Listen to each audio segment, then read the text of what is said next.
Pelo menos 66 pessoas foram detidas nesta sexta-feira durante um protesto de agricultores no Arco do Triunfo, em Paris, que bloqueou a famosa Champs-Élysées com tratores e pilhas de feno.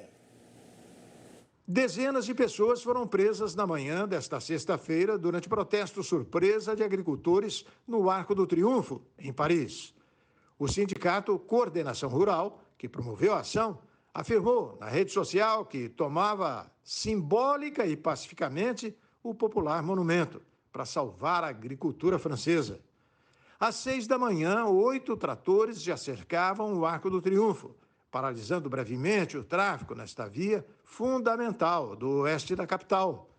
Os agricultores de vários países europeus estão há semanas em protestos contra o que consideram uma regulamentação ambiental muito rigorosa, baixos rendimentos e a concorrência das importações mais baratas de fora da União Europeia.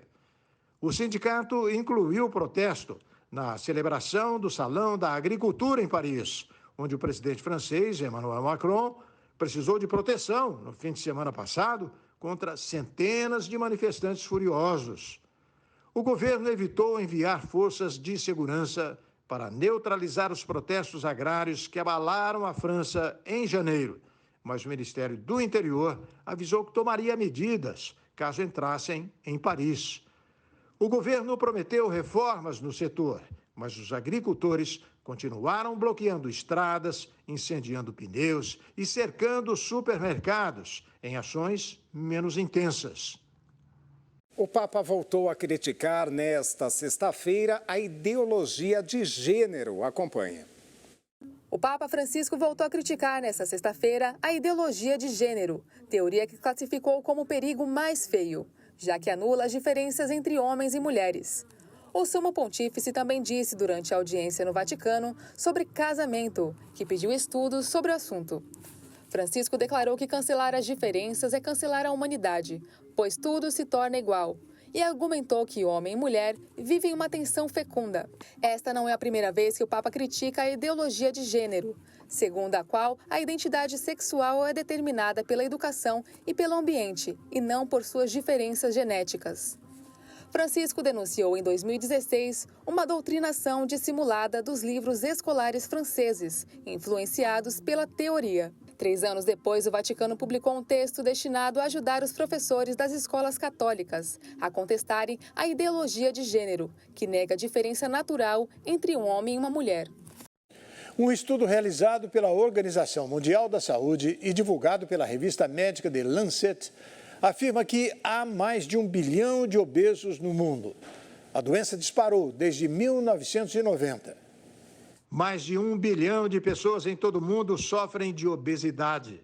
O número, divulgado pela revista médica The Lancet, como parte de um estudo realizado com a Organização Mundial da Saúde, mais do que quadruplicou de 1990 até 2022. De acordo com relatórios, mais atingidos são os países mais pobres, e a taxa cresce entre crianças e adolescentes mais rapidamente do que em adultos. O documento, divulgado antes do Mundial da Obesidade, em 4 de março, foi feito a partir de análises de medidas de peso e altura de mais de 220 milhões de pessoas, em mais de 190 países, para chegar às estimativas. A OMS afirmou que o bilhão de obesos veio muito antes do que o previsto, já que o esperado era que a marca fosse alcançada em 2030. Pesquisadores estimaram que em 2022 conviviam com a obesidade 504 milhões de mulheres adultas, 374 milhões de homens, além de cerca de 159 milhões de crianças e adolescentes. A doença crônica é complexa. Ela é acompanhada por um maior risco de morte por doenças cardíacas, diabetes e certos tipos de câncer. A OMS apoiou impostos sobre bebidas açucaradas, limitação da comercialização de alimentos não saudáveis para crianças e aumentando os subsídios para opções saudáveis. Nação soberana por um curto período de tempo, no século XIX, o Texas deveria voltar a ser um país. É o que defende um grupo de separatistas para dar fim à crise migratória com o governo federal americano. Eles foram independentes há 2 séculos e acreditam que podem voltar a ser uma nação soberana. Um grupo de pessoas quer separar o Texas dos Estados Unidos para resolver a crise migratória e colocar fim à disputa federal e estadual pelo controle da fronteira com o México. Para entusiastas do Tech City, como o movimento é chamado, o embate entre o presidente democrata John Biden e o governador republicano Greg Abbott mostra uma ruptura na união. Quando você vê os problemas existentes entre o Texas e o governo federal, fica bem claro que o governo federal não tem conserto. E o jeito mais fácil de resolver o problema com a União é não mais fazer parte dela. No século XIX, o Texas pertencia ao México, mas se tornou independente após a guerra em 1836. O território texano foi uma república até sua incorporação aos Estados Unidos em 1845. Defensores da ideia afirmam que o Tech City se assemelha ao Brexit, quando o Reino Unido deixou a União Europeia em janeiro de 2020. Eles pedem que o parlamento de Texas realize um referendo. Os texanos são diferentes. Sempre foram texanos antes de serem americanos. Ser livre está no coração das pessoas. Estamos fartos. Com grande riqueza petrolífera, o Texas representa mais de 8,% do PIB americano. Em sua economia, está entre as 10 maiores do mundo. O estado tenta conter o número recorde de imigrantes que chegam do México e militarizou parte da fronteira.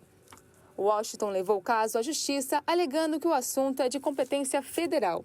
Apesar dos desentendimentos sobre a crise migratória, 67% dos texanos querem continuar fazendo parte dos Estados Unidos, segundo uma pesquisa publicada recentemente pelo site Newsweek. E daqui a pouco, o futebol. Fluminense conquista a Recopa Sul-Americana e o técnico Dorival Júnior faz sua primeira convocação na seleção brasileira. E ainda na música, Rock in Rio anuncia a Travis Scott como destaque do primeiro dia do festival. E olha que legal, Chorinho é declarado Patrimônio Cultural do Brasil. É daqui a pouquinho, depois do intervalo. Até já.